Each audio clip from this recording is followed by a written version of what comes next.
দেশে বাড়ির টাকাকে মেরে খাওয়া হলো, আপনাকে আমাকে ঘোড়ার ডিম দেখিয়ে রেখে দিল, আর আপনি বলছি সরকার কিছু করে না, সরকার কিছু করে না। এটা আমাদের সব থেকে ব্যর্থতা। সরকারকে করাতে হয়, সরকারকে করাতে হয়। এই করানোর জন্য আমি যদি একার মহিউদ্দিন সাহেবকে বলি যে তুমি এটা ভুল করছো, তা আমাকে আগে নিয়ে যে কলার ধরে বলবে রানীনগর জেলে ঢুক, দেখ বেটা তোকে কেমন লাগে। যদি আপনি আমি জনসাধারণ আমার পাশে থাকে, তাহলে আমি ওই দুর্নীতির বিরুদ্ধে রুখে দাঁড়াতে পারবো।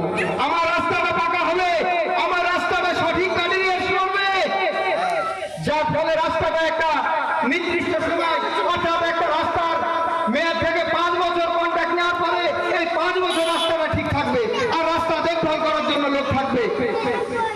আজকে দেখুন এই রাস্তাটা যদি শুরু হয় পাকা করতে, তো এখানে ওই পাথর দিয়ে অন্তত পক্ষে 6 মাস রাখা হবে। ঠিক বললাম? আমি ঠিক বললাম? ঠিক বললাম তো? তারপরে 1 বছরের মাথায় যেহেতু পিচ হলো, 6 মাস পরে পিচ হলো, 1 বছরের মাথায় দেখেন রাস্তা সব চাঁদি উঠে গেছে। আমি নিজে দিদিকে বলো নাম্বারে ফোন করে বলেছিলাম, দিদি আপনার দাদারা যেই রাস্তা করে গেছে এই রাস্তার পিচ টিকবে না 6 মাসও। তো আমাকে ঘুরিয়ে ফোন করে বলছে যে ও রাস্তা হতেই থাকবে, ভাঙতেই থাকবে। আচ্ছা বলুন, আপনারা এই কথা বিশ্বাসী থাকবেন যে আপনার